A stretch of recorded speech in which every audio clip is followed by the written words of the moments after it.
ପିଲାମାନେ ସମସ୍ତଙ୍କୁ ଶୁଭ ସକାଳ।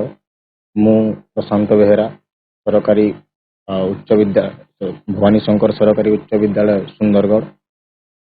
ପିଲାମାନେ ଆଜି ଦଶମ ଶ୍ରେଣୀର ଭୂଗୋଳ ଏବଂ ଅର୍ଥନୀତି ବିଷୟର ପାଠ ବିନିର୍ମାଣ ଉଦ୍ୟୋଗ ବିଷୟରେ ଆଜି ଆମେ ଆଲୋଚନା କରିବା। ପିଲାମାନେ ତୁମେ ଯେଉଁ ବହି ଯେଉଁ ଭୂଗୋଳ ଯେତେ ଗୁଡ଼ାଏ ବି ବହି ଯେଉଁ ଦେଖୁଛ ବହି, ସେଇ ବହିଟି ପିଲାମାନେ ଯେଉଁ ତିଆରି ହେଇଛି କେତେ ଗୁଡ଼ାଏ ପ୍ରକ୍ରିୟା ଦେଇକି ଆସିଛି ତୁମ ପାଖକୁ ସେଇ ବହିଟି। ପିଲାମାନେ ସେଇ ପ୍ରକ୍ରିୟାକରଣ ବିଷୟରେ ଆଜି ଆମେ ଆଲୋଚନା କରିବା। ଆଉ ପରୀକ୍ଷା ପାଇଁ ତୁମର ଯେଉଁ ବୋର୍ଡ଼ ଏକ୍ଜାମ ପାଇଁ ଏଇ ପାଠଟି ନିହାତି ଭାବରେ ଇମ୍ପୋର୍ଟାଣ୍ଟ।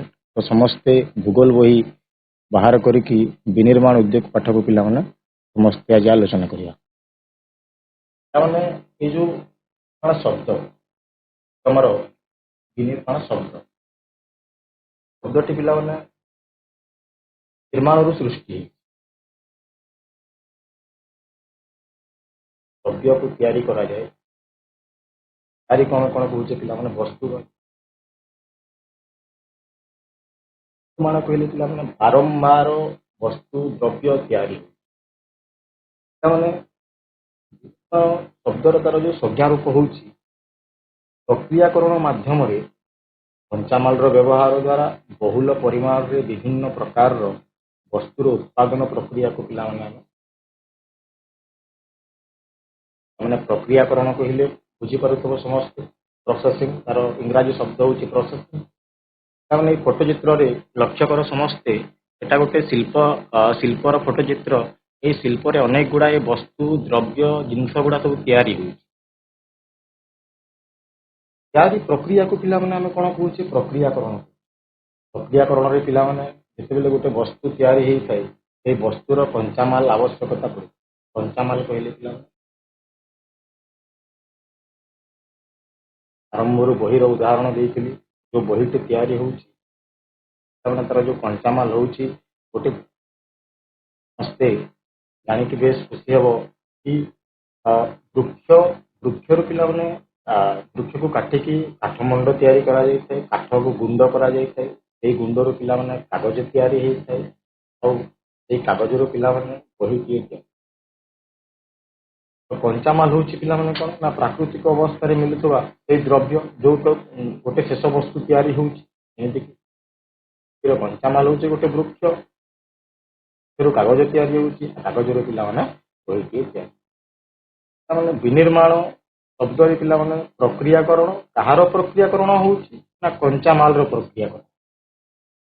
ଅନେକ ଗୁଡ଼ାଏ ଯନ୍ତ୍ରପାତି ଦେଖିପାରୁଥିବ ଫଟୋଚିତ୍ରରେ। ଅନେକ ଗୁଡ଼ାଏ ଯନ୍ତ୍ରପାତି ଲାଗିଛି। ଏଠି ମେସିନ୍ ଗୁଡ଼ାକ ଲାଗିଛି। ମେସିନ୍ ସାହାଯ୍ୟରେ ଉଚ୍ଚ ଶିକ୍ଷିତ ଆମର ଯେଉଁ ଶ୍ରମିକ ଅଛନ୍ତି ତାଙ୍କ ସାହାଯ୍ୟରେ ପିଲାମାନେ ପ୍ରକ୍ରିୟାକରଣ ମାଧ୍ୟମରେ କଞ୍ଚାମାଲରୁ ପ୍ରକ୍ରିୟାକୁ ପିଲାମାନେ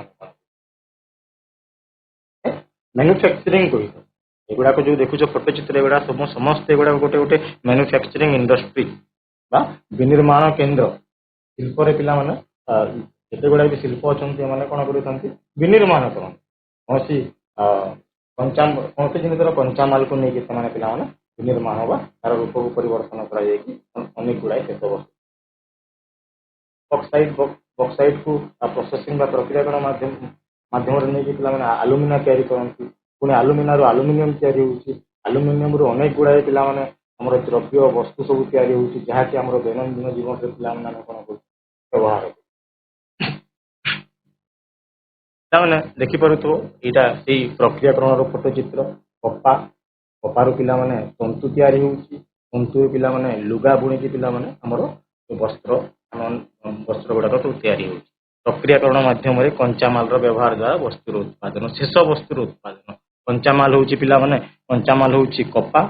ଆଉ କପାରୁ ପିଲାମାନେ ପ୍ରକ୍ରିୟାକରଣ ସାହାଯ୍ୟରେ ଦେଖ ଯନ୍ତ୍ରପାତି ଏଇଠି ବ୍ୟବହାର ହେଇଛି। ଯନ୍ତ୍ରପାତି ହେଉଛି ସେଇ ଯନ୍ତ୍ର। ଏଇ ଯନ୍ତ୍ର ସାହାଯ୍ୟରେ ପିଲାମାନେ ତନ୍ତୁ ତିଆରି ହେଇଥାଏ। ତନ୍ତୁରୁ ପୁଣି ପିଲାମାନେ ବିଭିନ୍ନ ପ୍ରକାରର ବସ୍ତ୍ର ସବୁ ଶେଷ ବସ୍ତୁ ତିଆରି ହେଇଥାଏ। ପିଲାମାନେ ଅନେକ ଗୁଡ଼ାଏ ବସ୍ତୁ ଦ୍ରବ୍ୟ ଆମେ ଯେଉଁ ବ୍ୟବହାର କରୁଛେ, ଯେଉଁଟାକି ପିଲାମାନେ ସିଧାସଳଖ ଗୋଟିଏ ଖଣିଜ ପଦାର୍ଥରୁ ଯେକୌଣସି ଗୋଟେ ଖଣିଜ ପଦାର୍ଥରୁ ସେଟା ଜଡ଼ିତ ଅଛି। ପିଲାମାନେ ଖଣିଜ ପଦାର୍ଥ ସମସ୍ତେ ଜାଣିଥିବ। ଖଣିଜ ପଦାର୍ଥ ଆମେ ପୃଥିବୀର ଯୋଉ ଭୂ ଅଭ୍ୟନ୍ତରରୁ ପାଇଥାଉ, ଭୂତ୍ୱକ ତଳରୁ ପାଇଥାଉ। ଅନେକ ଗୁଡ଼ାଏ ଖଣିଜ ପଦାର୍ଥ ଆମେ ପ୍ରକୃତିର ଅନେକ ଦ୍ରବ୍ୟ ପ୍ରତ୍ୟକ୍ଷ ଭାବରେ ଆହରଣ କରିଥାଉ। ବୁଝିପାରିଲ କି ନାହିଁ? ପିଲାମାନେ ନିର୍ମାଣରେ ବା ଯେତେବେଳେ କଞ୍ଚାମାଲର ପିଲାମାନେ ବିଷୟ ଆସୁଛି, ପ୍ରଥମେ ପିଲାମାନେ ପ୍ରାଥମିକ ଉତ୍ପାଦ, ଦ୍ୱିତୀୟ ହେଉଛି ପିଲାମାନେ ଆମେ କ'ଣ କହିଥାଉ ଗୌଣ ଉତ୍ପାଦ ବି କହିଥାଉ। ତାମାନେ ପ୍ରାଥମିକ ଉତ୍ପାଦ ବା ତାକୁ ଆମେ କହିଥାଉ ପ୍ରାଇମେରୀ ରିସୋର୍ସେସ୍ ବା ପ୍ରାଇମେରୀ ପ୍ରଡକ୍ଟ କହିଥାଉ। ପ୍ରାଇମେରୀର ଅର୍ଥ ହେଉଛି ପିଲାମାନେ ପ୍ରାଥମିକ, ପ୍ରଥମ। ପ୍ରକୃତିରୁ ପ୍ରତ୍ୟକ୍ଷ ଭାବରେ ମିଳୁଥିବା ଏ ପ୍ରକାର ଦ୍ରବ୍ୟ ଗୁଡ଼ିକୁ ପ୍ରାଥମିକ ଉତ୍ପାଦ ବା ପ୍ରାଥମିକ ସମ୍ବଳ କୁହାଯାଏ। ପ୍ରକୃତିରୁ ପ୍ରତ୍ୟକ୍ଷ ସିଧାସଳଖ ଭାବରେ ପିଲାମାନେ ଆମେ ପ୍ରକୃତିରେ ପାଇଥାଉ। ଦେଖ, ଯୋଉ ଦ୍ରବ୍ୟ ସିଧାସଳଖ ଭାବେ ବ୍ୟବହାର ତାକୁ ଆମେ କରୁନି, ଯେମିତିକି କପାକୁ ଆମେ ପୁରା ଡିରେକ୍ଟଲି ଆମେ ବ୍ୟବହାର କରୁନେ। କପାର ଆମେ ତନ୍ତୁ ତିଆରି କରୁଛେ, ତନ୍ତୁରୁ ଲୁଗା ତିଆରି କରୁଛେ, ବସ୍ତ୍ର ତିଆରି କରୁଛେ।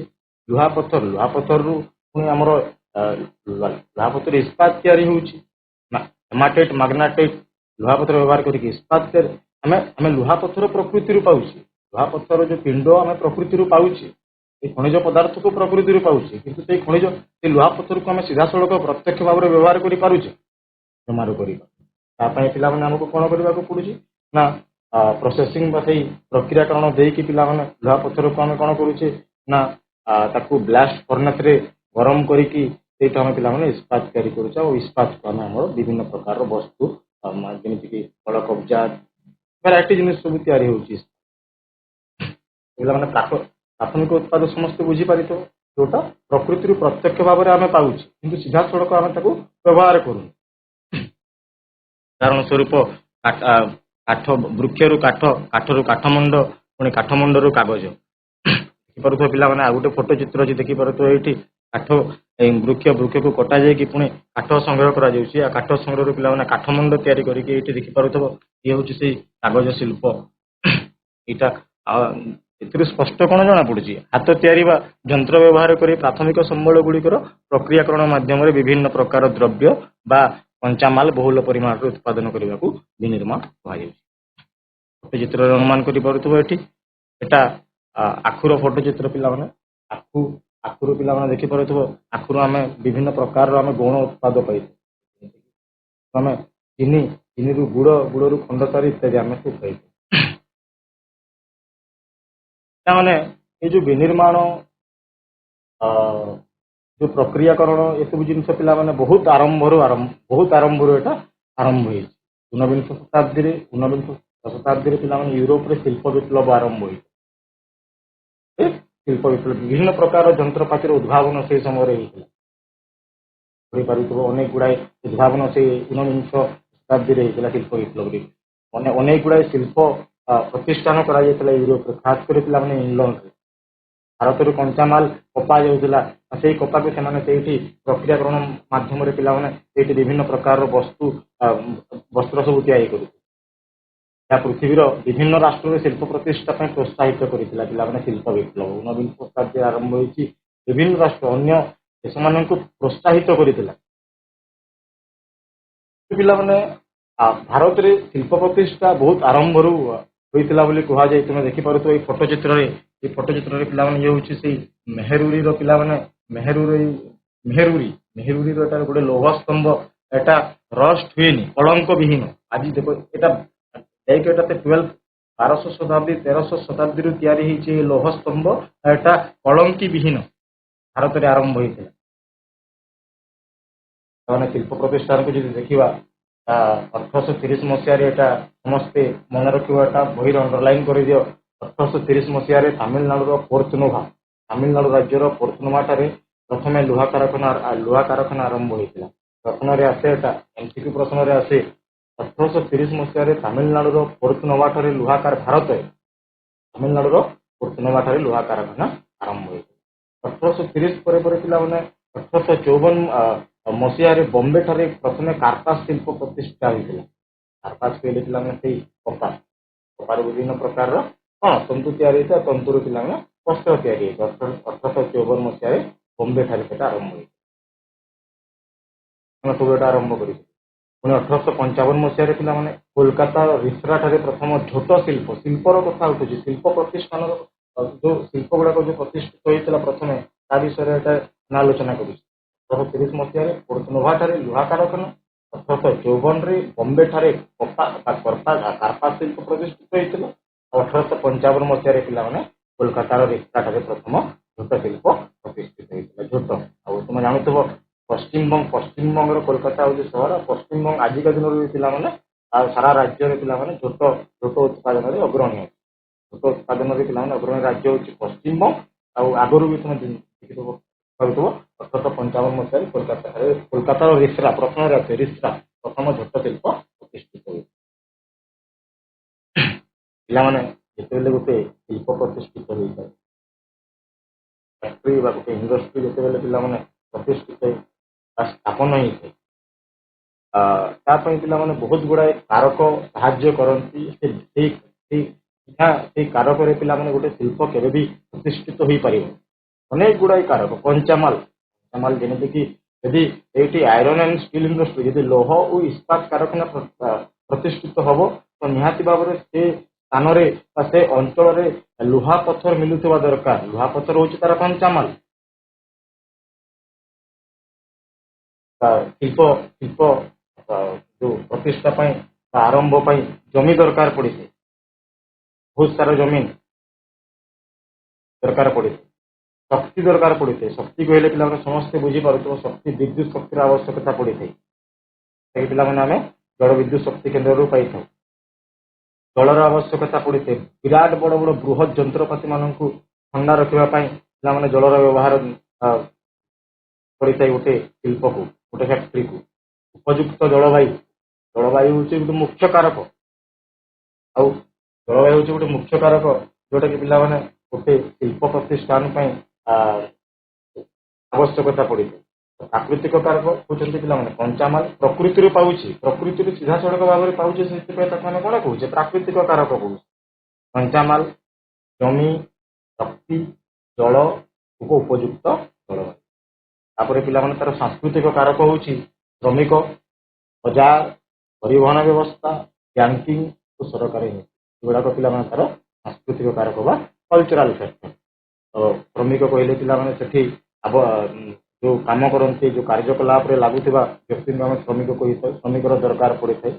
ବଜାର ନିହାତି ଭାବରେ ଯଦି ଗୋଟେ ଜିନିଷ ଗୋଟେ ଶେଷ ବସ୍ତୁ ତିଆରି ହେଉଛି ଶିଳ୍ପରୁ ବିକ୍ରି କରିବା ପାଇଁ ବଜାରର ଆବଶ୍ୟକତା ପଡ଼ିଥାଏ। ପାଖରେ ନିହାତି ଭାବରେ ଗୋଟେ ମାର୍କେଟ ଥିବା ଦରକାର, କାହିଁକି ନା ଶେଷ ବସ୍ତୁ ବିକ୍ରି ହେବା ପାଇଁ ବଜାରକୁ ଯାଇଥାଏ ଆଉ ଉପଭୋକ୍ତା ମାନେ ସେଇ ବଜାରରୁ ସେ ବସ୍ତୁକୁ କିଣିଥାନ୍ତି। ପରିବହନ ବ୍ୟବସ୍ଥା ଥିବା ଦରକାର। ମୁଁ ଯଦି ପାହାଡ଼ରେ ଶିଳ୍ପ ତିଆରି କରିବି, ପରିବହନ ମୁଁ କରିପାରିବି କି? ଜମାରୁ ନୁହଁ। ତ ନିହାତି ଭାବରେ ସେ ସ୍ଥାନରେ ପରିବହନର ବ୍ୟବସ୍ଥା ଥିବା ଦରକାର। ରାସ୍ତା, ରୋଡ ଏଗୁଡ଼ାକ ସବୁ ଥିବା ଦରକାର। ବ୍ୟାଙ୍କିଂ ତାମାନେ ଯୋଉ ଲୋନ ପାଇଁ, ଋଣ ପାଇଁ ଅନେକ ଗୁଡ଼ାଏ ସେଇଠି ପିଲାମାନେ ଟଙ୍କା ବା ନିବେଶ ହେଇଥାଏ। ତ ତା ପାଇଁ ପିଲାମାନେ ବ୍ୟାଙ୍କିଂ ଦରକାର, ବ୍ୟାଙ୍କ ଦରକାର। ଅନେକ ଗୁଡ଼ାଏ ପିଲାମାନେ ସରକାରୀ ନୀତି, ସରକାରର ନିୟମ ଅନୁସାରେ ଗୋଟେ ଶିଳ୍ପକୁ ପିଲାମାନେ କ'ଣ କରାଯାଏ? ପ୍ରତିଷ୍ଠିତ କରାଯାଏ। ତ ସେଇ ସରକାରୀ ନିୟମ ସବୁ ରହିବା ଦରକାର। ପିଲାମାନେ ତାର ମୁଖ୍ୟ କାରକ ସମସ୍ତେ ବୁଝିପାରୁଥିବ। ପ୍ରାକୃତିକ କାରକ ଯୋଉଟା ପ୍ରକୃତି ମିଳୁଛି, ତା ସହିତ ପିଲାମାନେ ଜଡ଼ିତ ଅଛନ୍ତି ସାଂସ୍କୃତିକ କାରକ। ପ୍ରାକୃତିକ କାରକରେ ଜଳ, ଉପଯୁକ୍ତ ଜଳବାୟୁ, ସାଂସ୍କୃତିକ କାରକରେ ବଜାର ଓ ପରିବହନ ବ୍ୟବସ୍ଥା। ମନେ ରଖିବ, ଏଟା ଇମ୍ପୋର୍ଟାଣ୍ଟ ଆସେ, ଏଟା ପ୍ରଶ୍ନରେ ଆସେ। ଠିକ କରିଦିଅ ଇମ୍ପୋର୍ଟାଣ୍ଟ କହିକି, ଏଟା ସମସ୍ତେ ପଢ଼ିବ ଠିକ ସେ। ଦେଖିପାରୁଥିବ ପଟ୍ଟଚିତ୍ରରେ ଯେତେବେଳେ ଗୋଟେ ଶିଳ୍ପ ପ୍ରତିଷ୍ଠିତ ହୋଇଥାଏ, ତା ପାଇଁ ପିଲାମାନେ ଆବଶ୍ୟକତା କଞ୍ଚାମାଲ ଦରକାର ପଡ଼ିଥାଏ, ଶ୍ରମିକ ଦରକାର ପଡ଼ିଥାଏ, ଟଙ୍କା ବା ସେଇ ମୂଲ୍ୟ ନିବେଶ ଦରକାର ପଡ଼ିଥାଏ, ବଜାର ଦରକାର ପଡ଼ିଥାଏ, ପରିବହନ ଦରକାର ପଡ଼ିଥାଏ, ଭୂମି ଦରକାର ପଡ଼ିଥାଏ।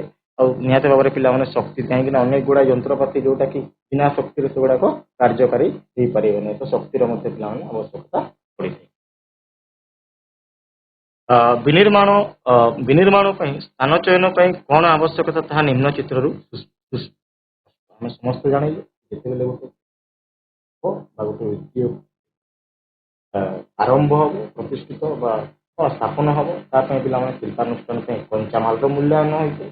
ଅନେକର ଯୋଉ ଜାଗାରେ ଶିଳ୍ପ ପ୍ରତିଷ୍ଠାନ ହବ, ନିହାତି ଭାବରେ ତାର ପାର୍ଶ୍ୱରେ ଏଇ କଞ୍ଚାମାଲ ମିଳୁଥିବା ଦରକାର।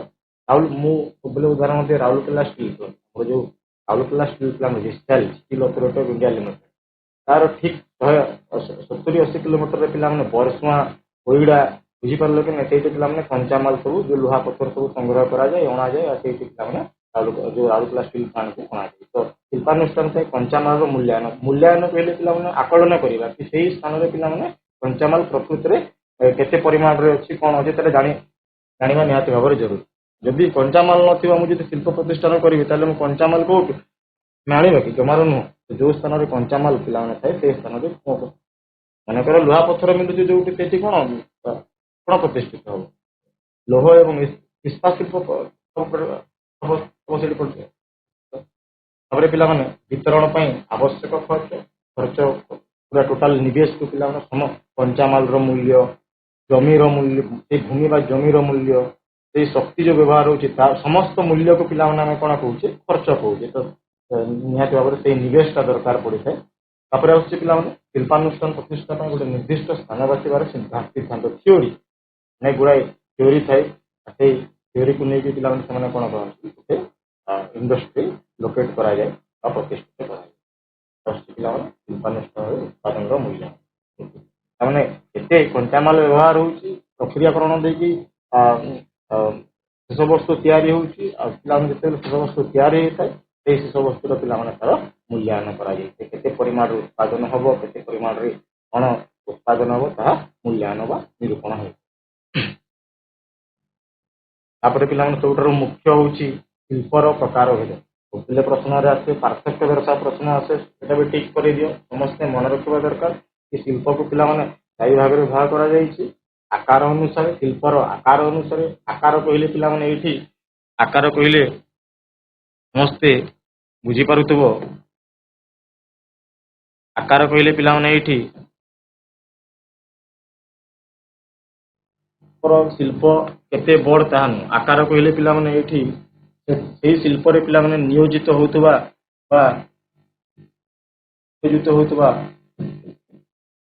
ସମସ୍ତ ଶ୍ରମିକଙ୍କର ସଂଖ୍ୟା, କେତେ ସଂଖ୍ୟାରେ ସେଇଠି ଶ୍ରମିକ ନିୟୋଜିତ ହଉଛନ୍ତି ବା କାର୍ଯ୍ୟକାରୀ ହଉଛନ୍ତି।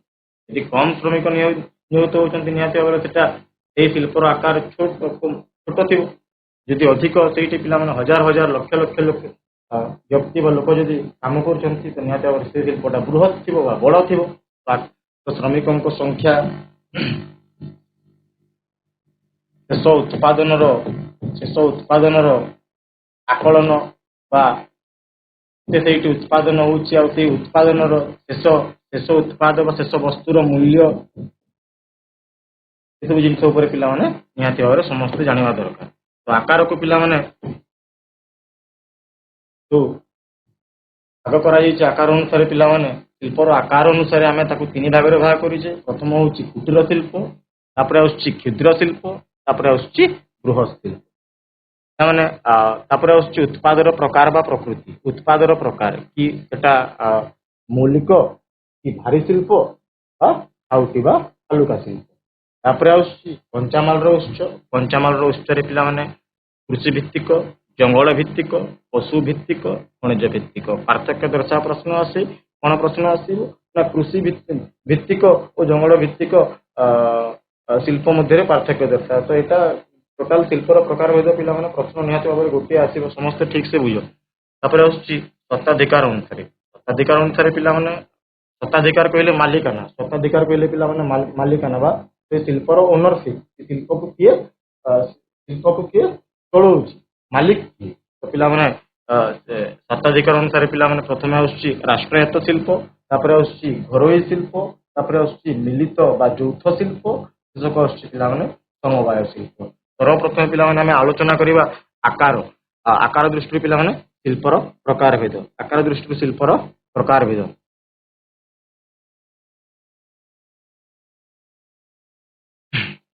ଦେଖିପାରୁଥିବ ଫଟୋରେ ଫଟୋଚିତ୍ର, ଏଟା ଗୋଟେ କୁଟୀର ଶିଳ୍ପର ଫଟୋଚିତ୍ର, କ୍ଷୁଦ୍ର ଶିଳ୍ପର ଫଟୋଚିତ୍ର, ଏଟା ବୃହତ୍ ଶିଳ୍ପର ଫଟୋଚିତ୍ର।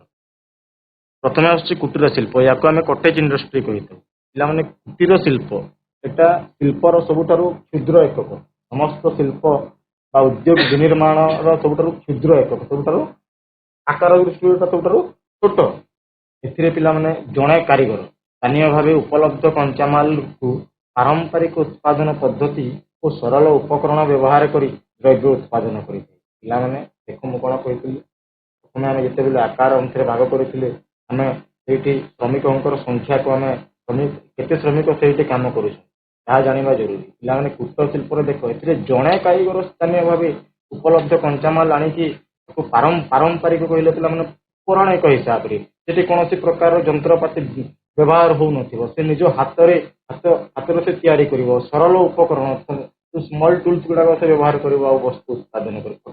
ଫଟୋରେ ଦେଖିପାରୁଥିବେ ପିଲାମାନେ ଏଇ ବ୍ୟକ୍ତିଟି ଦେଖ ବିଭିନ୍ନ ପ୍ରକାରର ମାଟି ବସ୍ତୁ ସବୁ ତିଆରି କରୁଛି, ସେ ନିଜେ ଏଟା ଗଢିଥିବ, ତ ସେଇଥିପାଇଁ ତାକୁ ଆମେ କ'ଣ କହୁଛି, କୁଟୀର ଶିଳ୍ପ କହୁଛି। ସେ ନିଜର ଗୃହରେ ଏହି କାର୍ଯ୍ୟକ୍ରମରେ ଓ ପରିବାରର ଅନ୍ୟାନ୍ୟ ସଦସ୍ୟମାନେ ସମ୍ପୂର୍ଣ୍ଣ ବା ଆଂଶିକ ଭାବରେ ତାକୁ ସାହାଯ୍ୟ କରିଥାନ୍ତି। ସେ ନିଜେ ତା ନିଜ ଘରେ ଏସବୁ ବସ୍ତୁ ତିଆରି କରିବ। ଆଉ ତାର ଯୋଉ ଶ୍ରମିକ କିଏ ରହିବେ ନା ପରିବାର ବର୍ଗ ଲୋକ ରହିବେ। ଆଉ ଯଦି ପରିବାର ବର୍ଗ ଲୋକ ପିଲାମାନେ ଶ୍ରମିକ ରହିବେ ତାଙ୍କୁ ତ ପାଉଣା ତ ଦିଆଯିବ ନାହିଁ, ତାଙ୍କର କୌଣସି ସ୍ୟାଲାରୀ ନଥାଏ, କି ନାହିଁ। ସେଥିପାଇଁ କ'ଣ କୁହାଯାଉଛି, କୁଟୀର ଶିଳ୍ପ କୁହାଯାଉଛି। ପିଲାମାନେ ଉଦାହରଣରେ କ'ଣ କ'ଣ ଆସୁଛି, ନଦୀ ଗ୍ରାମୋଦ୍ୟୋଗ, ହସ୍ତତନ୍ତ, ସୁନା ରୂପାର ତାରକାସି କାମ, ପିତ୍ତଳ କଂସା ବାସନ ଆଦି କୁଟୀର ଶିଳ୍ପରେ ପିଲାମାନେ ଶ୍ରେଣୀଭୁକ୍ତ କରିଥିବ। ଏଥିରେ ମଜୁରୀ ଭୋଗୀ ଆମର ଯୋଉ ଶ୍ରମିକ ନଥାନ୍ତି ତାଙ୍କୁ କୌଣସି ପ୍ରକାରର ପାଉଣା ବା ମଜୁରୀ ଦିଆଯାଇ ନଥାଏ। ନିଜର ପରିବାର କାହିଁକି ଦିଆଯାଇ ନଥାଏ ପିଲାମାନେ, କାହିଁକି ନା ପରିବାର ବର୍ଗ ଲୋକ କାମ କରନ୍ତି, ସେଥିପାଇଁ ତାଙ୍କୁ କୌଣସି ପ୍ରକାର ଯୋଉ କ'ଣ ମଜୁରୀ ଭୋଗୀ ସ୍ୟାଲାରୀ ଦିଆଯାଏ। ତାମାନେ କୁଟୀର ଶିଳ୍ପ ସଂସ୍ଥାନରେ କେବଳ ମାଲିକ ଥାନ୍ତି। କିଏ ଥାନ୍ତି? ସେ ମାଲିକ ନିଜେ କ'ଣ କରିବ, କଞ୍ଚାମାଲ ଆଣିବ, କଞ୍ଚାମାଲକୁ ପ୍ରକ୍ରିୟାକରଣ କରିକି ବିଭିନ୍ନ ଶେଷ ବସ୍ତୁ ତିଆରି କରିବ, ନିଜେ ତାକୁ କ'ଣ କରିବ, ବିକ୍ରି କରିବାକୁ ଯିବ। ବୁଝିପାରିଲ କି ନାହିଁ? ଦେଖ ଇଏ ହେଉଛି ମାଲିକ, ଇଏ ନିଜେ ମାଟି ଆଣିକି ଏ ସବୁ ବସ୍ତୁ ତିଆରି କରୁଛି, ତିଆରି କରିବା ପରେ ପିଲାମାନେ ନିଜେ ଯାଇକି ସେ କ'ଣ କରୁଛି, ବିକ୍ରି କରୁଛି। ବୁଝିପାରିଲ କି ନାହିଁ? ସେଥିପାଇଁ ତାକୁ ଆମେ କ'ଣ କହୁଛି, କୁଟୀର ଶିଳ୍ପ କହୁଛେ ବା କଟେଜ ଇଣ୍ଡଷ୍ଟ୍ରି। ଦେଖିପାରୁଥିବ ଅନେକ ଗୁଡ଼ାଏ ଫଟୋ ଚିତ୍ର ଦେଖ, ଏଟା ସବୁ ଏସବୁ ଜିନିଷ ଗୁଡ଼ାକ ଘରେ ଘରେ ତିଆରି ହେଇଥାଏ। ବୁଝିପାରିଲ କି ନାହିଁ? ସେଥିପାଇଁ ଏଟାକୁ ଆମେ କ'ଣ କହୁଛେ, କୁଟୀର ଶିଳ୍ପ କହିଥାଉ। ଏଟା କୌଣସି ପ୍ରକାର ଶିଳ୍ପରେ ଏଗୁଡ଼ାକ ତିଆରି କରାନଯାଇଥାଏ, ଏଟା ସବୁ ଘରେ ଘରେ ତାରକାସି କାମ ସବୁ ଦେଖିପାରୁଥିବ ଏଟା। ତାପରେ ଆସୁଛି ପିଲାମାନେ କ୍ଷୁଦ୍ର ଶିଳ୍ପ। କ୍ଷୁଦ୍ର ଶିଳ୍ପରେ ଶ୍ରମ ଶକ୍ତି ବ୍ୟତୀତ, ଶ୍ରମ ଶକ୍ତି କମ୍ ସଂଖ୍ୟାରେ ପିଲାମାନେ ଏଇଠି ଶ୍ରମିକ ଲାଗନ୍ତିର ଯୋଉ ଶ୍ରମିକର ବ୍ୟବହାର କରାଯାଇଥାଏ। ତ ଶକ୍ତି ଚାଳିତ ଯନ୍ତ୍ରପାତି ସାହାଯ୍ୟରେ ଦ୍ରବ୍ୟ ଉତ୍ପାଦିତ, ଶକ୍ତି ଚାଳିତ ଯନ୍ତ୍ର ବିରାଟ ବଡ଼ ବଡ଼ ଯୋଉ ଯନ୍ତ୍ରପାତି ବ୍ୟବହାର ହୋଇନଥାଏ, ମିଡ଼ିୟମ କମ୍ ଅଳ୍ପ ପୁଞ୍ଜି ବିନିଯୋଗ ହୋଇଥାଏ। ଅଳ୍ପ ପୁଞ୍ଜି କହିଲେ ପିଲାମାନେ କମ୍ ଯୋଉ ପୁଞ୍ଜି ବା ନିବେଶ ହେଇଥାଏ। ପିଲାମାନେ ଖାତାରେ ଲେଖ କି କ୍ଷୁଦ୍ର ଦେଖୁଛ ପିଲାମାନେ, କ୍ଷୁଦ୍ର ଶିଳ୍ପରେ ପିଲାମାନେ ଯୋଉ ପୁଞ୍ଜି ବିନିଯୋଗ ପିଲାମାନେ କ୍ଷୁଦ୍ର ଶିଳ୍ପରେ ଯୋଉ ପୁଞ୍ଜି ବିନିଯୋଗ ହେଇଥାଏ ପିଲାମାନେ 2 କୋଟିର ହେଇଥାଏ, 2 କୋଟି ମଧ୍ୟରେ ହେଇଥାଏ। କ୍ଷୁଦ୍ର ଶିଳ୍ପରେ ପିଲାମାନେ ପୁଞ୍ଜି ବିନିଯୋଗ, ମଜୁରୀ ଭୋଗୀ ଶ୍ରମିକ ନିଯୁକ୍ତ ହୋଇଥାନ୍ତି, କମ୍ ମଜୁରୀ ଦିଆଯାଇଥାଏ ସେହି ଶ୍ରମିକ ମାନଙ୍କୁ। ଆବଶ୍ୟକ କଞ୍ଚାମାଲ ସ୍ଥାନୀୟ ଭାବରେ ମିଳୁନଥିଲେ ବାହାରୁ ଆଣି ବ୍ୟବହାର କରାଯାଏ। ଯଦି ସେଇ ଜାଗାରେ ଆବଶ୍ୟକତା ଯୋଉ କଞ୍ଚାମାଲ, ଯଦି ଗୋଟେ ବସ୍ତୁ ତିଆରି ହେବ ସେ ଜାଗାରେ କଞ୍ଚାମାଲ ମିଳୁନି, ତ ଯୋଉ ଜାଗାରୁ ପିଲାମାନେ କଞ୍ଚାମାଲ ମିଳୁଥିବ ସେ ଜାଗାରୁ ସେମାନେ କ'ଣ କରନ୍ତି, କଞ୍ଚାମାଲକୁ ପରିବହନ ସାହାଯ୍ୟରେ ଆଣିକି ସେମାନେ ବସ୍ତୁ ସାହିତ୍ୟ ଦ୍ରବ୍ୟ ଖୋଲା ବଜାରରେ ବ୍ୟବସାୟ ମାନଙ୍କ ମଧ୍ୟରେ ବିକ୍ରି କରାଯାଏ। ଯୋଉ ଶେଷ ବସ୍ତୁ ଉତ୍ପାଦନ ହେଉଛି ତାକୁ ବ୍ୟବସାୟ ମାନଙ୍କ ସାହାଯ୍ୟରେ ପିଲାମାନେ ବଜାରରେ ବିକ୍ରି କରାଯାଇଥାଏ।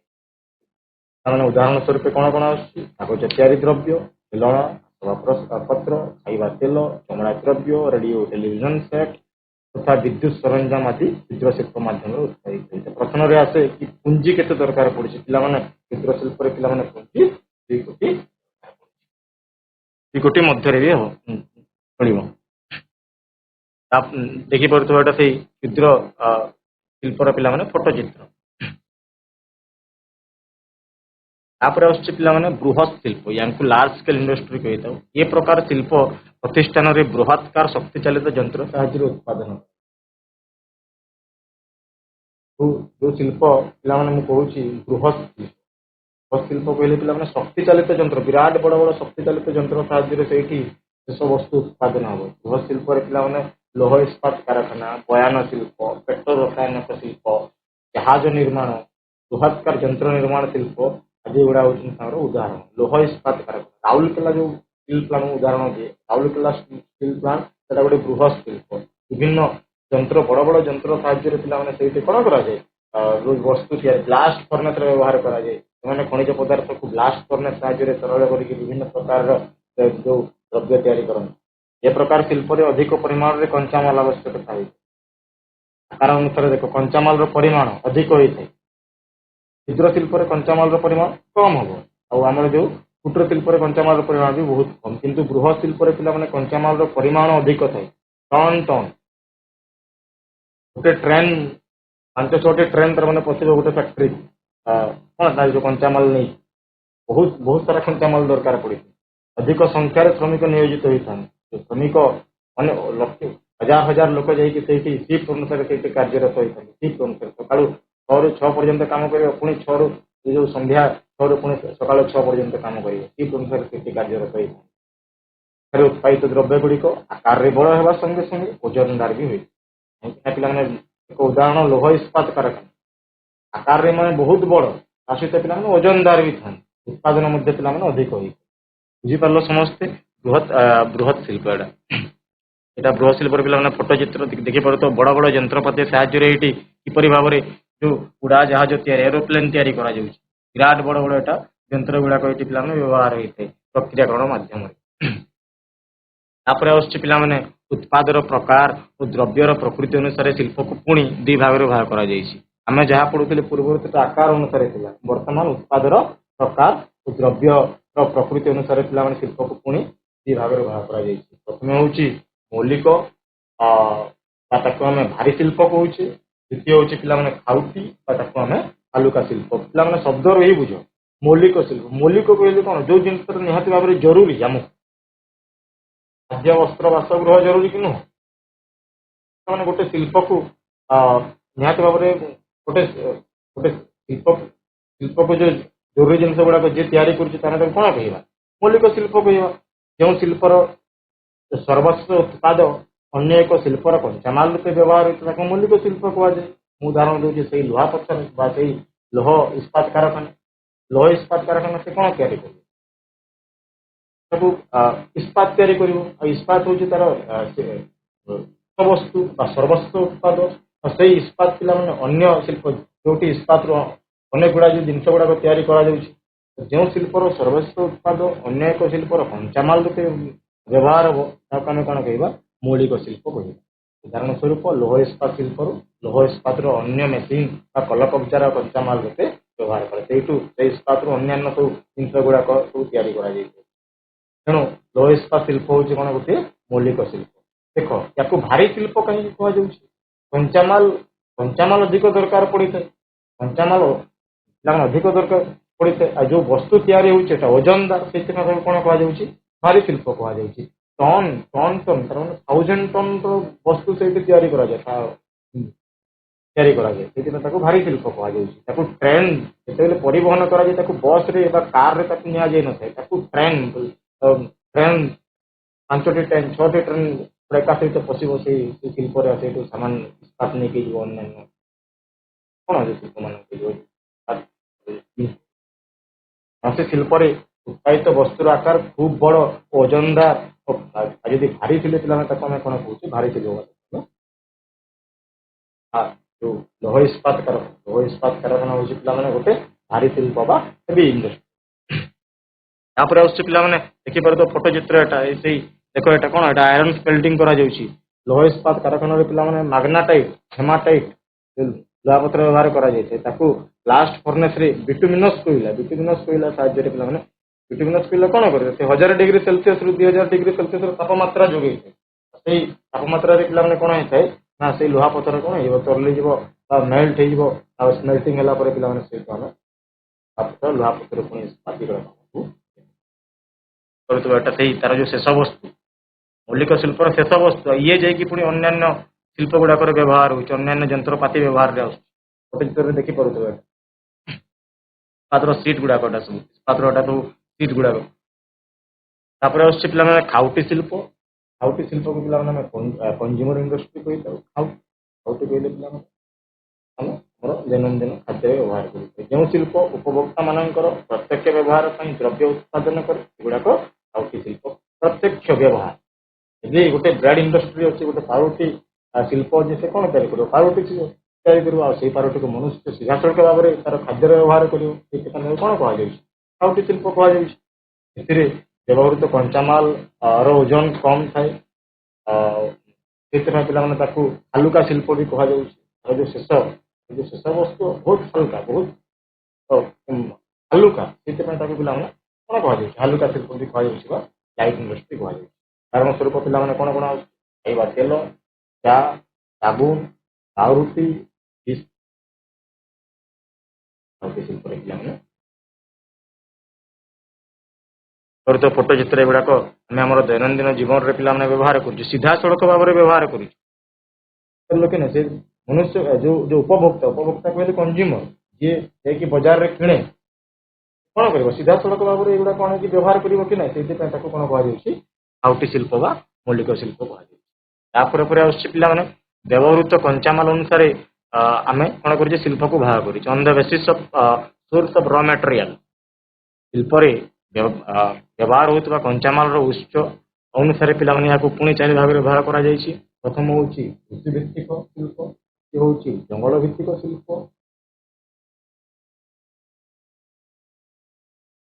ଅଣ୍ଡରଲାଇନ୍ କରିବ ପଏଣ୍ଟ ଗୁଡ଼ା ଥିବ ପୁଣି ତାହା କୃଷି ଭିତ୍ତିକ ନିହାତି ଭାବରେ ତାର କଞ୍ଚାମାଲ ନିହାତି ଭାବରେ ତାର ଗୋଟେ କୃଷି ଦ୍ରବ୍ୟ ଥିବ। ଜଙ୍ଗଲ ଭିତ୍ତିକ ଶିଳ୍ପ ଥିବ କିନ୍ତୁ ତାର କଞ୍ଚାମାଲ ଜଙ୍ଗଲରୁ ସେଟା ଆଦୃତ ହେଉଥିବ ଶିଳ୍ପ ଥିବ କିନ୍ତୁ ସେ ନିହାତି ଭାବରେ ଲିଙ୍କ ରଖୁଥିବ କାହା ସହିତ ପଶୁ ପ୍ରାଣୀ ସହିତ ଶିଳ୍ପ ଥିବ କିନ୍ତୁ ସେ ନିହାତି ଭାବରେ ତାର କଞ୍ଚାମାଲ କୋଉଠୁ ଆସୁଥିବ ନା କୌଣସି ନା ଗୋଟେ ତାର ଖଣିଜରୁ ଆସୁଥିବ ତ କଞ୍ଚାମାଲର ଉତ୍ସ ଅନୁସାରେ ପିଲାମାନେ ପୁଣି ତାକୁ ଚାରି ଭାଗରେ ଭାଗ କରାଯାଇଛି। ସର୍ବପ୍ରଥମେ ଆସୁଛି କୃଷି ମିଳୁଥିବା ଦେଖିପାରୁଥିବା ଅନେକ ଗୁଡ଼ାଏ ଦ୍ରବ୍ୟ ଏଟା ଅନେକ ଗୁଡ଼ାଏ ଦ୍ରବ୍ୟ ଦେଖିପାରୁଥିବା ଧାନ ଚା ଦେଖିପାରୁଥିବା ଏଗୁଡ଼ାକ କୃଷିରୁ ମିଳୁଥିବା କଞ୍ଚାମାଲରୁ ବିଭିନ୍ନ ଦ୍ରବ୍ୟ ପ୍ରସ୍ତୁତ କରୁଥିବା ଶିଳ୍ପକୁ କୃଷି ଭିତ୍ତିକ ଶିଳ୍ପ ଆମେ କ'ଣ କରୁଛୁ ଗହମ ଧାନ ସେଇ ଧାନରୁ ଚାଉଳ ଚାଉଳରୁ ଆମେ ଭାତ ତିଆରି କରୁଛେ ଗହମରୁ ଆମେ ଅଟା ତିଆରି କରୁଛୁ ତାର ବିଭିନ୍ନ ପ୍ରକାର ଆମେ ଆଉ ଖାଇବା ଜିନିଷ ତିଆରି କରୁଛୁ କୃଷିରୁ ମିଳୁଥିବା କଞ୍ଚାମାଲ ବିଭିନ୍ନ ଦ୍ରବ୍ୟ ଅନ୍ୟାନ୍ୟ ତାର ଯୋଉ ଶେଷ ଦ୍ରବ୍ୟ ପ୍ରସ୍ତୁତ କରୁଥିବା ଶିଳ୍ପକୁ କ'ଣ କୁହାଯାଉଛି ଚା ଚିନି କପା ବନସ୍ପତି ତେଲ ରବର ଝୋଟ ଶିଳ୍ପ ଆଦି ପିଲାମାନେ ଗୋଟିଏ ଲେଖାଏଁ କ'ଣ ଏଗୁଡ଼ାକ ତାପରେ ଆସୁଛି ଜଙ୍ଗଲ ଭିତ୍ତିକ ଶିଳ୍ପରେ ପିଲାମାନେ ନିହାତି ଭାବରେ କଞ୍ଚାମାଲର ଉତ୍ସ ଜଙ୍ଗଲରୁ ହିଁ ଥିବ ଜଙ୍ଗଲରୁ ସେଗୁଡ଼ାକ ମିଳୁଥିବ ତ ଜଙ୍ଗଲରୁ ମିଳୁଥିବା କଞ୍ଚାମାଲର ବ୍ୟବହାର କରି ସ୍ଥାପିତ ଶିଳ୍ପକୁ କ'ଣ କୁହାଯାଉଛି ଜଙ୍ଗଲ ଭିତ୍ତିକ କାଗଜ ଶିଳ୍ପ ପ୍ୟାକିଂ ଦ୍ରବ୍ୟ ଔଷଧୀୟ ବୃକ୍ଷରୁ ଔଷଧ ଇତ୍ୟାଦି ଆମେ କୋଉଠୁ ପାଉଛେ ଜଙ୍ଗଲରୁ ପାଉଛେ ଯୋଉ କାଗଜ ଶିଳ୍ପ ପିଲାମାନେ ତାର ଯୋଉ ମୁଖ୍ୟ ମୁଁ କହିଥିଲି ତାର ଯୋଉ ମୌଳିକ କଞ୍ଚାମାଲ ହେଉଛି ପିଲାମାନେ ବୃକ୍ଷ କାଟିକି ପୁଣି ମୁଣ୍ଡ ତିଆରି କରାଯାଇଥାଏ ମୁଣ୍ଡରୁ ବହି ତିଆରି କରାଯାଇଥାଏ କାଗଜରୁ ବହି ଖାତା ଇତ୍ୟାଦି ସବୁ ଜିନିଷ ଗୁଡ଼ାକ ତିଆରି କରାଯାଏ ସେଇଥିପାଇଁ ପିଲାମାନେ ତାକୁ କ'ଣ କୁହାଯାଇଛି ଜଙ୍ଗଲ ଭିତ୍ତିକ ଶିଳ୍ପ କଞ୍ଚାମାଲ କୋଉଠି ମିଳୁଛି ଜଙ୍ଗଲରୁ ସିଧାସଳଖ ଭାବରେ ମିଳୁଛି ସେଥିପାଇଁ ତାକୁ କ'ଣ କୁହାଯାଉଛି ଜଙ୍ଗଲ ଭିତ୍ତିକ ତାମାନେ ପଶୁ ଭିତ୍ତିକ ଶିଳ୍ପ ଯୋଉ ନିହାତି ଭାବରେ ତାର ଯୋଉ କଞ୍ଚାମାଲ ବା ତାର ଯୋଉ ମୌଳିକ ବସ୍ତୁଟା ପିଲାମାନେ ଗୋଟେ ପ୍ରାଣୀରୁ ଗୋଟେ ପଶୁରୁ ସେଟା ଆସୁଥିବ ଦୁଗ୍ଧ ଆମେ ଗାଈରୁ ପାଇଥାଉ ଛେଳି ମେଣ୍ଢାରୁ ପାଇଥାଉ ବୁଝିପାରିଲ କି ନାହିଁ ତାକୁ ଆମେ କ'ଣ କହିବା ନିହାତି ଭାବରେ ପଶୁ ଭିତ୍ତିକ କହିବା ଚମଡ଼ା ପାଇଥାଉ ମାଂସ ପାଇଥାଉ ଅଣ୍ଡା ଇତ୍ୟାଦି ସବୁ ମତ୍ସ୍ୟ ଇତ୍ୟାଦି ସବୁ ଜିନିଷ ଗୁଡ଼ାକ ଆମେ ପଶୁରୁ ପାଉଛେ ବା କୌଣସି ପ୍ରକାର ଗୋଟେ ପ୍ରାଣୀରୁ ପାଉଛେ ସେଥିପାଇଁ କ'ଣ କୁହାଯାଉଛି ପଶୁ ଭିତ୍ତିକ ତାପରେ ଆସୁଛି ପିଲାମାନେ ଖଣିଜ ଭିତ୍ତିକ କହିଲେ ପିଲାମାନେ କ'ଣ କୌଣସି ପ୍ରକାର ସେଟା ଗୋଟେ ଖଣିଜ ପଦାର୍ଥ ଯେମିତିକି ଇସ୍ପାତ କାରଖାନା ଅଛି ତାହେଲେ ତାର ଖଣିଜ ପଦାର୍ଥ ହେଉଛି ଲୁହାପଥର ହେଉଛି ଗୋଟେ ଖଣିଜ ପଦାର୍ଥ ସେଇ ଲୁହାପଥର ପ୍ରକ୍ରିୟାକରଣ କରାଯାଇକି ଇସ୍ପାତ ତିଆରି କରାଯାଏ ଲୁହା ତିଆରି କରାଯାଏ ତ ତାକୁ ଆମେ କ'ଣ କହିବା ଖଣିଜ ଭିତ୍ତିକ କହିବା ବକ୍ସାଇଟ୍ ଆଲୁମିନା ତିଆରି କରା ବକ୍ସାଇଟ୍ ହେଉଛି ଖଣିଜ ପଦାର୍ଥ ପୁଣି ସେଇଟା ଆମେ ଆଲୁମିନିୟମ ତିଆରି କରୁଛୁ ଆଲୁମିନିୟମ ଶିଳ୍ପ ପାଇଁ ଯୋଉ ଖଣିଜ ପଦାର୍ଥ ହେଉଛି କ'ଣ ବକ୍ସାଇଟ୍ ଯଦି କୌଣସି କଞ୍ଚାମାଲ ଗୋଟେ ଖଣିଜ ହେଇଥିବ ତାକୁ ଆମେ କ'ଣ କହିବା ଖଣିଜ ଶିଳ୍ପ କହିବା। ତାପରେ ପିଲାମାନେ ଆସୁଛି ସତ୍ତାଧିକାର କହିଲେ ପିଲାମାନେ ମାଲିକାନା ଅନୁସାରେ ଆମେ ଶିଳ୍ପକୁ ପୁଣି ଚାରି ଭାଗରେ ଭାଗ କରିଲେ on the basis of ownership କହିଲେ ମାଲିକାନା ମାଲିକ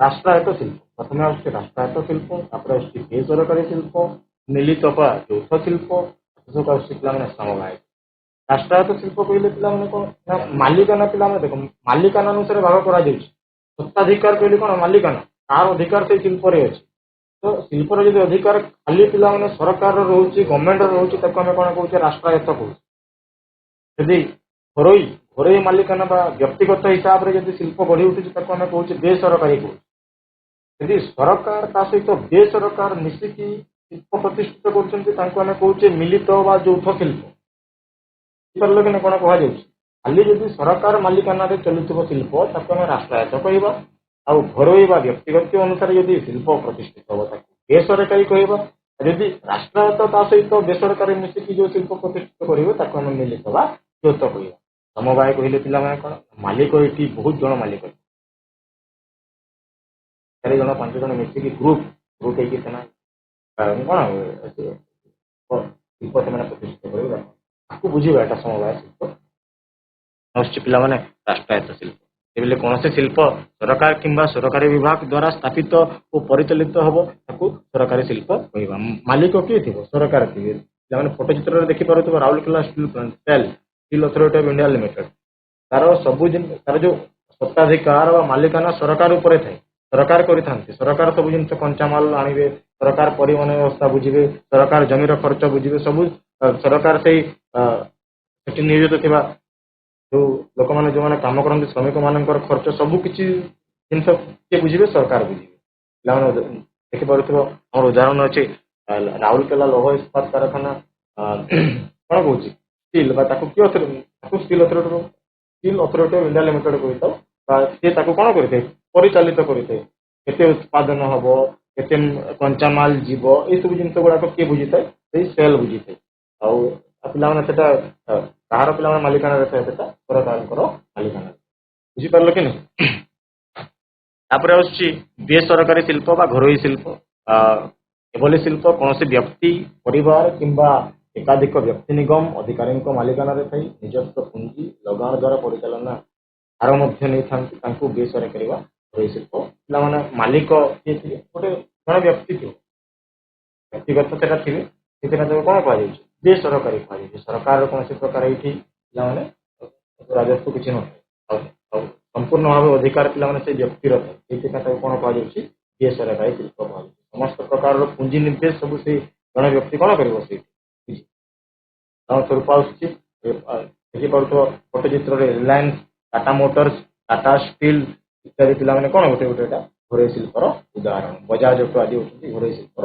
ଉଦାହରଣ ମାନେ ଯିଏ ଜଣେ ବ୍ୟକ୍ତି ଯେ ପୁରା ରିଲାଏନ୍ସକୁ କ'ଣ ଦେଲେ ଫାଉଣ୍ଡେସନ ଦେଲେ ସେଥିପାଇଁ କ'ଣ କୁହାଯାଉଛି ତାକୁ ବେସରକାରୀ ବା ଘରୋଇ ଶିଳ୍ପ କୁହାଯାଉଛି ତାପରେ ଆସୁଛି ପିଲାମାନେ ମିଳିତ ବା ଯୌଥର ଅର୍ଥ ହେଉଛି ପିଲାମାନେ ଜଏଣ୍ଟ ବା ଦୁଇ ଯେଉଁ ଶିଳ୍ପ ଉଭୟ ସରକାର ବା ବ୍ୟକ୍ତି ବିଶେଷ ବେସରକାରୀ ସଂସ୍ଥା ଦ୍ୱାରା ମିଶିକି ପୁଞ୍ଜି ନିବେଶ କରି ସ୍ଥାପିତ ଓ ପରିଚାଳିତ ହୋଇଥାଏ ତାକୁ ଆମେ କ'ଣ କହିବା ମିଳିତ ବା ଯୌଥ ସରକାର ବି ମିଶିବ ତା ସହିତ ଆଉ ବେସରକାର ଗଭର୍ଣ୍ଣମେଣ୍ଟ ତା ସହିତ ପ୍ରାଇଭେଟ ମିଶିକି ପିଲାମାନେ କ'ଣ କରନ୍ତି ସେମାନେ ଗୋଟେ ଶିଳ୍ପ ପ୍ରତିଷ୍ଠିତ କରିବେ ତାକୁ ଆମେ କହିବା ମିଳିତ କରିଥିବ ମାରୁତି ସୁଜୁକି ହିରୋ ହୋଣ୍ଡା ଆଜି ମାନେ କ'ଣ ଥିଲେ ମିଳିତ ବା ଯୌଥ ଶିଳ୍ପ ଥିଲେ କିନ୍ତୁ ଆଜିକା ଦିନରେ ଏମାନେ ଅଲଗା ଅଲଗା ହେଇଛନ୍ତି ମାରୁତି ଅଲଗା ସୁଜୁକି କିନ୍ତୁ ଆଗରୁ କ'ଣ ଥିଲେ ମିଶିକି କରୁଥିଲେ ମିଶିକି ସେମାନେ କାର ଉତ୍ପାଦନ କରୁଥିଲେ ବାଇକ୍ ଉତ୍ପାଦନ କରୁଥିଲେ ବୁଝିପାରିଲ କି ନାହିଁ ସେଥିପାଇଁ କ'ଣ କୁହାଯାଉଥିଲା ମିଳିତ ବା ଯୌଥ ଅଏଲ ଇଣ୍ଡିଆ ଇତ୍ୟାଦି ଏହି ଶିଳ୍ପର ପ୍ରଶ୍ନରେ ଆସେ ଅଏଲ ଇଣ୍ଡିଆ ହେଉଛି ପିଲାମାନେ ଗୋଟେ ମିଳିତ ବା ଯୌଥ ଶିଳ୍ପର ଉଦାହରଣ ତାପରେ ଆସୁଛି ସମବାୟ ଶିଳ୍ପ କ'ଣ କହୁଛି କେତେକ ବ୍ୟକ୍ତି ବିଶେଷଙ୍କ ଦ୍ୱାରା ଗଠିତ ସମବାୟ ସମିତି ଗୋଟେ ଗ୍ରୁପ ଥିବେ ଯୋଉ ମାଲିକାନା ଥିବ ଯୋଉ ସତ୍ତାଧିକାର ଜଣେ ନଥିବେ ସେଇଠି କି ସରକାର ନଥିବେ ସେଇଠି ଯଦି ଗୋଟେ ଗ୍ରୁପ ଥିବେ ଗୋଟେ ଗ୍ରୁପ ସେଇଠି କ'ଣ କରୁଥିବେ କିଏ କଞ୍ଚାମାଲ ବୁଝିବ କିଏ ଜମି ବିଷୟରେ ବୁଝିବ କିଏ ଶ୍ରମିକଙ୍କର ଖର୍ଚ୍ଚ ବିଷୟରେ ବୁଝିବ କିଏ ପରିବହନ ବ୍ୟବସ୍ଥାକୁ ବୁଝିବ କିଏ ଜଳ ଯୋଗାଣ ବିଷୟରେ ବୁଝିବ କିଏ ଯନ୍ତ୍ରପାତି ବିଷୟରେ ବୁଝିବ ତ ଗୋଟେ ଗ୍ରୁପ ଥାନ୍ତି ସେମାନେ ଗୋଟେ ଶିଳ୍ପକୁ କ'ଣ କରିବେ ଚଳେଇବେ ତାକୁ ଆମେ କ'ଣ କହିବେ ସମବାୟ ଶିଳ୍ପ ସରକାର ଶିଳ୍ପରେ ଅଧିକାରୀ ସାଧାରଣତଃ ଉତ୍ପାଦକ କଞ୍ଚାମାଲର ଯୋଗାଣକାରୀ ଶ୍ରମିକଙ୍କ ଉପରେ ମିଳିତ ଭାବେ ନ୍ୟସ୍ତ ଉଦାହରଣ ସ୍ୱରୂପ ଗୁଜରାଟର ଅମୁଲ ଦୁଗ୍ଧଜାତ ପଦାର୍ଥ ଶିଳ୍ପ କରୁଥିବା ଏଟା ତାପରେ ପିଲାମାନେ ଅମୂଲ ନିର୍ୟାତ ପଦାର୍ଥ ଶିଳ୍ପ, ମହାରାଷ୍ଟ୍ରରେ ଚିନି ଶିଳ୍ପ, କେରଳର କଫି ଶିଳ୍ପ, ଲିଜ୍ଜତ ପାପଡ଼ ଇତ୍ୟାଦି ହେଉଛି ତାର। ସମସ୍ତେ ପିଲାମାନେ ବୁଝିପାରୁଥିବ ଆମେ କ'ଣ କ'ଣ ପଢିଲେ ଆଜି? ଆମେ ଆଜି ପଢିଲେ ବିନିର୍ମାଣର ସଂଜ୍ଞା ବା ବିନିର୍ମାଣ କାହାକୁ କୁହାଯାଏ ସମସ୍ତେ ବୁଝିପାରୁଥିବ ସମସ୍ତେ ପିଲାମାନେ। ଏ ପ୍ରକ୍ରିୟାକରଣ ଦେଇକି କ'ଣ ଗୋଟେ ଶେଷ ବସ୍ତୁ ତିଆରି କରାଯାଇଥାଏ। ତାପରେ ପରେ ଆମେ ପଢିଲେ ଶିଳ୍ପ ଶିଳ୍ପ ଶିଳ୍ପ ପ୍ରତିଷ୍ଠାନର ପିଲାମାନେ କାରକ ଆମେ ଦେଖିଲେ ସେଇଠି ପ୍ରାକୃତିକ କାରକ ଦେଖିଲେ, ସାଂସ୍କୃତିକ କାରକ ଦେଖିଲେ। ତାପରେ ପରେ ପଢିଲେ ପିଲାମାନେ କ'ଣ ପଢିଲେ ନା ଶିଳ୍ପର ପ୍ରକାର ଭେଦ ବିଷୟରେ। ଆମେ ତିନିଟା ଜିନିଷ ବିଷୟରେ ଆଜି ପଢିଲେ। ଫାଷ୍ଟ ହେଉଛି ପିଲାମାନେ କ'ଣ? ଫାଷ୍ଟ ହେଉଛି ବିନିର୍ମାଣ କାହାକୁ କୁହାଯାଏ, ବିନିର୍ମାଣର ସଂଖ୍ୟା ବିଷୟରେ ଆଲୋଚନା। ଦ୍ୱିତୀୟ ହେଉଛି ପିଲାମାନେ କ'ଣ ନା ସେଇ ଶିଳ୍ପ ପ୍ରତିଷ୍ଠାନର କାରକ ମେନ୍ ଫ୍ୟାକ୍ଟର ଗୁଡାକ ବିଷୟରେ ଜାଣିଲେ। ଦି ପ୍ରକାରର କାରକ ଦେଖିଲେ। ଗୋଟିଏ ହେଉଛି ପିଲାମାନେ କ'ଣ ନା ଗୋଟେ ହେଉଛି ପ୍ରାକୃତିକ କାରକ, ଦ୍ୱିତୀୟ ତା ସହିତ ପିଲାମାନେ ଆଜି ଆମେ ସମସ୍ତ ସେଇ ଶିଳ୍ପ ବା ଶିଳ୍ପର ପ୍ରକାର ଭେଦ ବିଷୟରେ ଆଜି ଆମେ ଆଲୋଚନା। ତାମାନେ ୟାକୁ ନେଇକି ମୋର କିଛିଟା ପ୍ରଶ୍ନ ରହିଛି। ମୋର ମନେ ସମସ୍ତେ ଏଇ ପତ୍ରରେ ତାମାନେ ଏଇ କ୍ୱେଶ୍ଚନର ପ୍ରଶ୍ନର ଉତ୍ତର ସମସ୍ତେ ଦେଇପାରିବେ।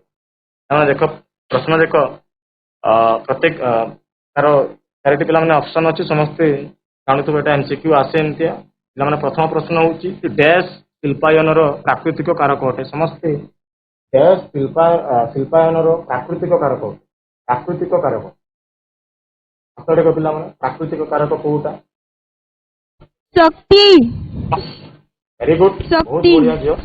ଶକ୍ତି ହେଉଛି ଶିଳ୍ପାୟନର ପ୍ରାକୃତିକ କାରକ। ଆଉ ପ୍ରାକୃତିକ କାରକରେ ପିଲାମାନେ ଜମି, କଞ୍ଚାମାଲ, ଶକ୍ତି ଏସବୁ ଜିନିଷ ଗୁଡାକ ଆସିଥାଏ। କାରକ ଗୁଡାକ ମନେ ରଖିବ ସେଇଟା। ଆଉ ଶ୍ରମିକ ବଜାର ପରିବହନ ହେଉଛି ପିଲାମାନେ ଗୋଟେ କ'ଣ ସାଂସ୍କୃତିକ କାରକ। ତାପରେ ଆସୁଛି ପିଲାମାନେ ଡ୍ୟାଶ ମୂଳଧନ। ଭେରି ଗୁଡ୍, ମୂଳଧନ ହେଉଛି ପିଲାମାନେ କ'ଣ ଶିଳ୍ପାୟନର ସାଂସ୍କୃତିକ କାରକ। ଆର କ୍ୱେଶ୍ଚନ ହେଉଛି ବିନିର୍ମାଣ ଉଦ୍ୟୋଗର ସବୁଠାରୁ କ୍ଷୁଦ୍ର ଏକକ ଡ୍ୟାଶ ଶିଳ୍ପ ଅଟେ। ବିନିର୍ମାଣ ଉଦ୍ୟୋଗର ସବୁଠାରୁ କ୍ଷୁଦ୍ର, ସବୁଠାରୁ ଛୋଟ ଆକାର ଅନୁସାରେ ସବୁଠାରୁ ଛୋଟ ପିଲାମାନେ ଭେରି ଗୁଡ୍, କୁଟୀର ଶିଳ୍ପ ହେଉଛି ପିଲାମାନେ ବିନିର୍ମାଣ ଉଦ୍ୟୋଗର ସବୁଠାରୁ କ୍ଷୁଦ୍ର ଏକକ ସ୍ମଲେଷ୍ଟ ୟୁନିଟ୍। ତାପରେ ପ୍ରଶ୍ନ ଅଛି ପିଲାମାନେ ବୟନ ଶିଳ୍ପ ଡ୍ୟାଶ ଶିଳ୍ପର ଅନ୍ତର୍ଗତ। ଡ୍ୟାଶ ଶିଳ୍ପରେ ଅନ୍ତର୍ଗତ ବୟନ ଶିଳ୍ପ। ହାତ ଟେକ। ବୟନ ଶିଳ୍ପ ଡ୍ୟାଶ ଶିଳ୍ପରେ ଅନ୍ତର୍ଗତ। କୁଟୀର ଶିଳ୍ପ, କ୍ଷୁଦ୍ର ଶିଳ୍ପ, ବୃହତ ଶିଳ୍ପ, ହାଉଟି ଶିଳ୍ପ। ବୟନ ବୟନ କହିଲେ ପିଲାମାନେ ଯୋଉ ଲୁଗାପଟା ଯେତେ ଜିନିଷ ସବୁ ତିଆରି ଯୋଉ ତନ୍ତୁ ତିଆରି କରାଯାଇଥାଏ ସେଇଠି ତନ୍ତୁରେ ରଙ୍ଗ ଦେବେ, ରଙ୍ଗରେ ବିଭିନ୍ନ ପ୍ରକାରର ବସ୍ତୁ ତିଆରି ଯୋଉ ବସ୍ତ୍ର ତିଆରି କରିବେ ତାକୁ ଆମେ ବୟନ ଶିଳ୍ପ କହିଥାଉ। ବୟନ ଶିଳ୍ପ ଡ୍ୟାଶ ଶିଳ୍ପର ଅନ୍ତର୍ଗତ। କୁଟୀର, କ୍ଷୁଦ୍ର, ବୃହତ, ହାଉଟି। ବୃହତ ଶିଳ୍ପ। Very good. ବୃହତ ଶିଳ୍ପ। ବସ୍ତ୍ର ଉତ୍ପାଦନ ହେଇଥାଏ, ବହୁଳ ପରିମାଣରେ ବସ୍ତ୍ର ଉତ୍ପାଦନ ହେଇଥାଏ। ସେଇଥିପାଇଁ ପିଲାମାନେ ବୟନ ଶିଳ୍ପକୁ ଆମେ କ'ଣ କରୁଛେ ଆମେ ତାକୁ ବୃହତ ଶିଳ୍ପରେ ଅନ୍ତର୍ଗତ କରୁଛେ। ତାପରେ ଆସୁଛି ମାନେ ପିଲାମାନେ ଦେଖ ପ୍ରଶ୍ନରେ ଆସୁଛି ବ୍ୟବହୃତ କଞ୍ଚାମାଲ ଅନୁସାରେ କାଗଜ ଡ୍ୟାଶ ଶିଳ୍ପ ଭିତ୍ତିକ, ଜଙ୍ଗଲ ଭିତ୍ତିକ, ଜଙ୍ଗଲ ଭିତ୍ତିକ। ନିହାତି ଭାବରେ ପିଲାମାନେ ଜଙ୍ଗଲ ଭିତ୍ତିକ। କାହିଁକି ନା ସେଇ ବୃକ୍ଷ ବା ସେଇ ଜଙ୍ଗଲ ଭିତ୍ତିକ। ଜଙ୍ଗଲ ଭିତ୍ତିକ। Very good, very good. ଏଇ କଞ୍ଚାମାଲଟା ପିଲାମାନେ ଆମେ କୋଉଠୁ ପାଇଥାଉ? ଜଙ୍ଗଲରୁ। ତାପରେ ଆସୁଛି ଦେଖ ପ୍ରଶ୍ନ 6 ସିମେଣ୍ଟ ଶିଳ୍ପ ଡ୍ୟାଶ ଶିଳ୍ପରେ ଅନ୍ତର୍ଗତ। ସିମେଣ୍ଟ ଶିଳ୍ପ କୃଷି ଭିତ୍ତିକ, ଜଙ୍ଗଲ ଭିତ୍ତିକ, ଜୀବଜନ୍ତୁ ଭିତ୍ତିକ, ଖଣିଜ ଭିତ୍ତିକ। ହାତ ଟେକ। ଖଣିଜ ଭିତ୍ତିକ। କାହିଁକି ନା ଖଣିଜ ଭିତ୍ତିକ। ନିହାତି ଭାବରେ ସେଇ ଖଣିଜ, ସେଇଥିପାଇଁ ତାକୁ ଆମେ କ'ଣ କହୁଛୁ ଖଣିଜ ଭିତ୍ତିକ ଶିଳ୍ପର ଅନ୍ତର୍ଗତ। ପ୍ରଶ୍ନ 7 ଅଏଲ ଇଣ୍ଡିଆ ଡ୍ୟାଶ ଶିଳ୍ପ ଅଟେ। ଅଏଲ ଇଣ୍ଡିଆ ରାଷ୍ଟ୍ରାୟତ୍ତ ମାଲିକାନା ଅନୁସାରେ ପିଲାମାନେ ଦେଖ ପ୍ରଶ୍ନ ମିଳିତ ବା ଯୌଥ। ମିଳିତ ବା ଯୌଥ। ମିଳିତ ବା ଯୌଥ। ଯୌଥ। ମିଳିତ ବା ଯୌଥ ଏଟା ପିଲାମାନେ ଉତ୍ତର ଭୁଲ ଅଛି, କିନ୍ତୁ ଏଟା ମିଳିତ ବା ଯୌଥ ଶିଳ୍ପ। Very good. ପ୍ରଶ୍ନ 8 ପ୍ରଥମ ଝୋଟ ଶିଳ୍ପ ଡ୍ୟାଶ ଠାରେ ପିଲାମାନେ ଆରମ୍ଭ ହେଇଥିଲା। ପ୍ରଥମ ଝୋଟ ଶିଳ୍ପ ଡ୍ୟାଶ ଠାରେ ହେଇଥିଲା, ପ୍ରତିଷ୍ଠିତ ହେଇଥିଲା। ହୁଗୁଲି, ମୁମ୍ବାଇ, କାନପୁର, ରିଷ୍ଟ୍ରା ପିଲାମାନେ 1800 କେତେ ମସିହା? 1855 ମସିହାରେ ପିଲାମାନେ। Very good, 1855 Kolkata. 1855 ମସିହା। ଆଉ ମନେ ରଖିବ ତିନିଟା ଡେଟ୍। 1830ରେ ପୋର୍ତନୋଭା ତାମିଲନାଡୁରେ ପିଲାମାନେ ଲୁହା ଶିଳ୍ପ ଆରମ୍ଭ ହେଇଥିଲା। 1853ରେ ପିଲାମାନେ ଆମର ଆରମ୍ଭ ହେଇଥିଲା ମୁମ୍ବାଇରେ। 2 କୋଟି। Very good. କ୍ଷୁଦ୍ର ଶିଳ୍ପର ବିନିଯୋଗ ଅର୍ଥ ପରିମାଣକୁ କେତେ ଟଙ୍କା କରାଯାଇଛି ପିଲାମାନେ? 2 କୋଟି 2 କୋଟି 2 କୋଟି କ୍ଷୁଦ୍ର ଶିଳ୍ପରେ ବିନିଯୋଗ ଅର୍ଥ ପରିମାଣକୁ ପିଲାମାନେ 2 କୋଟି ଟଙ୍କା। ତେଣୁ ପିଲାମାନେ ସମସ୍ତେ ଏଇ ତିନିଟା ବିଷୟରେ ଆଜି ଆଲୋଚନା ସମସ୍ତେ ବୁଝିପାରିଥିବ। ନିର୍ମାଣର କ'ଣ ସଂଜ୍ଞା ବା ଯୋଉ ତାପରେ ପିଲାମାନେ ପଢିଲେ କ'ଣ ପଢିଲେ ଯୋଉ ମୁଖ୍ୟ କାରକ ଗୁଡାକ ଯିଏକି ପ୍ରଭାବିତ କରୁଛି ଗୋଟେ ଶିଳ୍ପକୁ। ତାପରେ ପିଲାମାନେ ମୁଖ୍ୟ ପଢିଲେ କ'ଣ ପଢିଲେ ଶିଳ୍ପର ପ୍ରକାରଭେଦ। ତାହା ସମସ୍ତେ ଖାତାରେ ନୋଟ୍ କରିବ, ବୁଝିବ, ଲେଖିବ। ପରୀକ୍ଷା ଦୃଷ୍ଟିରୁ ଏଇ ଚ୍ୟାପ୍ଟରଟି ବହୁତ ଇମ୍ପୋର୍ଟାଣ୍ଟ ସମସ୍ତଙ୍କ ପାଇଁ, ବହୁତ ମହତ୍ୱପୂର୍ଣ୍ଣ। ସମସ୍ତେ ଭଲସେ ପଢ, ଠିକସେ ପଢ ପିଲାମାନେ। ଧନ୍ୟବାଦ। ଗୋଟେ ଗୃହ କାର୍ଯ୍ୟ ଲେଖିବ ଏଟା ରେଖାଙ୍କିତ ମାନଚିତ୍ରରେ ଭାରତର ଲୌହ ଇସ୍ପାତ ଶିଳ୍ପ, ବୟନ ଶିଳ୍ପ ଓ ବୃହତ ଶିଳ୍ପ ମାନଙ୍କର ସ୍ଥାନ ଚିହ୍ନଟ କରିବ। ଲୌହ ଇସ୍ପାତ କାରଖାନା କୋଉଠି ଅଛି, ବୟନ ଶିଳ୍ପ କୋଉଠି ଅଛି ଆଉ ବୃହତ ଶିଳ୍ପ ମାନଙ୍କର ଯୋଉ କୋଉଠି ଅଛି ପିଲାମାନେ ତାର ସ୍ଥାନ ସମସ୍ତେ କ'ଣ କରିବ, ନିରୂପଣ କରିବ ବା ଚିହ୍ନଟ କରିବ। ଇଏ ହେଉଛି ତମର ଗୃହ କାର୍ଯ୍ୟ।